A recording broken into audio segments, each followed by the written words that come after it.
அன்பானவர்களே, அன்பு வணக்கங்கள். என்னுடைய தாயார் இறந்து 3 மாதங்கள் ஆகிறது. அவருடைய பிரிவை என்னால் தாங்கிக் கொள்ளவே முடியவில்லை. அவர் வீட்டில் இல்லாதது ஏதோ ஒரு சூன்யம் வைத்தது போல ஒரு தோற்றம் வீட்டில் காணப்படுகிறது என்று ஒரு மகன் போன் பண்ணி அழுகிறார். என்னுடைய தகப்பனார் இறந்து 6 மாதங்கள் ஆகிறது. அவர் இல்லாத இந்த உலகத்தை நினைத்து பார்க்க முடியவில்லை. வாழவே எனக்கு பிடிக்கவில்லை என்று ஒரு மகள் தொலைபேசியில் தொடர்பு கொண்டு கண்ணீர் விடுகிறார். அன்பான என் கணவர் இறந்து 2 மாதங்கள் ஆகிறது. கண்ணின் இமை போல என்னை பாதுகாத்து வந்தார். என் பிள்ளைகளை அவ்வளவு அக்கறையோடு அன்பு காட்டி வளர்த்து வந்தார். இன்று அவர் இல்லை என்ற போது உலகமே இருண்டு போனது போல இருக்கிறது. என்ன செய்வது என்றே தெரியவில்லை என்று ஒரு மனைவி போன் செய்து கண்ணீர் விடுகிறார். என் மனைவி இறந்து 7-8 மாதங்கள் ஆகிவிட்டது. இந்த 7-8 மாதங்கள் சென்றது ஏதோ ஒரு யுகம் போனது போல எனக்கு தோற்றம் அளிக்கிறது. ஒவ்வொரு நாளும் ஒவ்வொரு நிமிடம் கடந்து போவது என்பது என்னால் இயலவில்லை. அவள் இல்லாத இந்த உலகில் வாழ எனக்கு பிடிக்கவில்லை என்று ஒரு அன்பான கணவர் கண்ணீர் விடுகிறார். இவர்கள் எல்லாம் என்ன நினைத்துக் கொண்டிருக்கிறார்கள்? இறந்து போனவர் போனவர் தான், இனி அவர் வரப்போவதில்லை. அவருக்கும் எங்களுக்கும் இருந்த உறவு முடிந்து போனது. இனி அவரை எங்களால் காண முடியாது. அவர் இருக்கும்போது எங்களுக்கு தாயினுடைய அருமை தெரியவில்லை, தந்தையினுடைய அருமை தெரியவில்லை, கணவனுடைய அன்பு புரியவில்லை, மனைவனுடைய பாசம் அரவணைப்பு தெரியவில்லை. ஆனால் அவர்கள் இல்லாத போது அவர்கள் எங்களோடு வாழ்ந்த வாழ்வை, ஒவ்வொரு நாளும் சந்தோஷமான அந்த தருணங்களை நினைத்து நினைத்து பார்த்து கண்ணீர் விடுகிறோம். இதுதான் இவர்களுடைய நிலைமை. நம்ம எல்லாரும் என்ன நினைச்சிட்டு இருக்கிறோம்னா, ஒருவர் இறந்து போனால் முடிந்து போய்விட்டது எல்லாம் என்று நினைக்கிறோம் இல்லையா? பொதுவா எல்லாரும் அப்படிதான் நினைப்பாங்க. இது வரைக்கும் அது போலதான் நினைச்சிட்டு வந்தோம். ஆனா இன்றைய விஞ்ஞானம் பல்வேறு புதுவிதமான கண்டுபிடிப்புகளை கண்டுபிடிக்கிறது. ஆச்சரியமான கண்டுபிடிப்புகள் எல்லாம் நமக்கு இப்போது வெளிவருகிறது.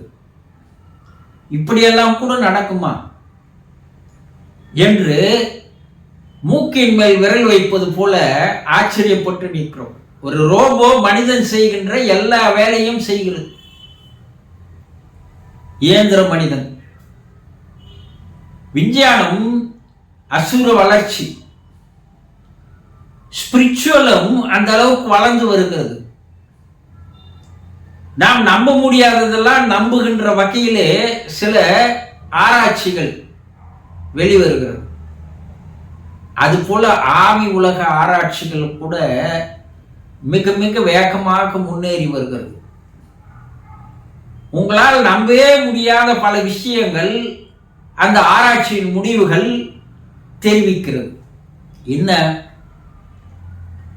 இறந்து போனவர், உங்கள் அன்பானவர் உங்களோடு தான் வாழ்ந்து வருகிறார்கள். அவர்கள் எங்கேயும் போய்விடவில்லை. என்ன? உருவம் வேறு உருவம் மாறி இருக்கிறார்கள், அவ்வளவுதானே தவிர அவர்களுடைய மனம் மாறவில்லை, ஆன்மா மாறவில்லை. உருவம் மட்டும் மாறி இருக்கிறது. அந்த தூள உடல் மட்டும் எதற்கும் பயன் இல்லாமல் போய்விட்டது. ஆனா அதற்குள்ளே இருந்த சூக்கும உடல் என்ற மன உடலும் உயிர் என்ற ஆன்ம உடலும் வேறு ஒரு ரூபத்தில் உங்களோடு தான் வாழ்ந்து வருகிறது என்பதை கண்டுபிடித்திருக்கிறார்கள். அவங்க எங்கேயும் போயிடல, உங்களோடு தான் இருக்கிறாங்க. உங்களுடைய நடவடிக்கைகளை, செய்களை, உங்களுடைய கவலைகளை எல்லாம் பார்த்தவாறு தான் உங்கள் அருகிலேயே இருந்து வருகிறார்கள். இதை நீங்க நம்புவதா நம்பாமல் இருப்பதா என்று ஒரு சந்தேகம் உங்களுக்கு இருக்கும். பல பேருக்கு இதில் நம்பிக்கை இருக்காது. ஆனா ஆராய்ச்சி முடிவுகள் சொல்கிறது அந்த சூக்கும தேகம் என்பது நாம் கண்ணால் காண முடியாது, அவ்வளவுதான். நம்ம கண்ணால காண முடியாது. ஆனா அந்த உருவத்தோடு அவர்கள் வாழ்கிறார்கள். அத ஆவி உடல்னு சொல்லலாம், ஆன்ம உடல்னு சொல்லலாம், ஆத்ம உடல்னு சொல்லலாம், பல்வேறு பெயர் வைத்து அழைக்கிறார்கள். அந்த உருவம் உங்கள் வீட்டிலேயே தான் உங்களோடு உலாவிக் கொண்டிருக்கிறது. நீங்க வெளியே போனா உங்களோடு தான் வருகிறது. பழைய வாழ்க்கை எப்படி இருந்ததோ அதே போல உங்களோடு தான் அது இருக்கிறது. நீங்கள் துக்கப்பட்டா அது துக்கப்படுது, நீங்க சந்தோஷப்பட்டா அது சந்தோஷப்படுது. எங்கேயும் போய்விடவில்லை. அந்த உறவு முறிந்து போகவில்லை. அவர்கள் உங்களோடு தான் வாழ்கிறார்கள். ஒரு குறிப்பிட்ட காலம் வரைக்கும் அவர்கள் உங்களோடு தான் இருப்பார்கள். அதில் எந்த சந்தேகம் தேவையில்லை. நீங்க கண்ணீர் விட வேண்டிய அவசியம் இல்லை, நீங்க வருந்த வேண்டிய அவசியம் இல்லை, நீங்கள் கவலைப்பட வேண்டிய அவசியம் இல்லை. உங்களோடு இருக்கிறார்கள் என்ற எண்ணம் உங்களுக்கு வந்துவிட்டாலே போதும், உங்கள் வாழ்க்கையே மாறிவிடும். ஆனா அது தெரியாதனால்தான் இந்த கஷ்டம், கவலை, வேதனை, துக்கம், துயரம் இதெல்லாத்தையும் நீங்க அனுபவிச்சுன்னு வரீங்க.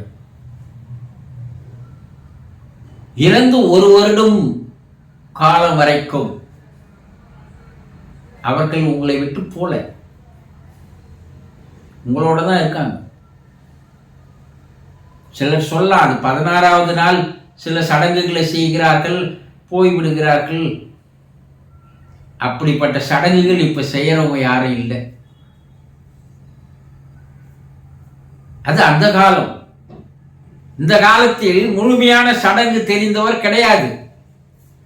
ஏதோ நாம் தொடர்ந்து செய்து வருகின்ற காரணத்தினால் அது செய்கிறோம். ஆனா உங்களுடைய அன்பானவர், உங்கள் மீது பாசம் கொண்டவர், அன்பு காட்டியவர், அது தாயாகவோ தகப்பனாகவோ கணவனாகவோ மனைவியாகவோ குழந்தைகளாகவோ கூட இருக்கலாம்.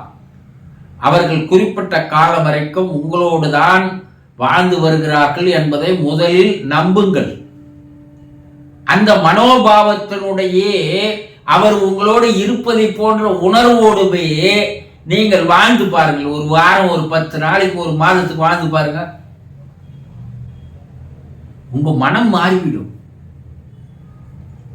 அதே அன்பு, அதே உறவு, அதே பாசம், அதே நேசம் மேலும் மேலும் வளரும்.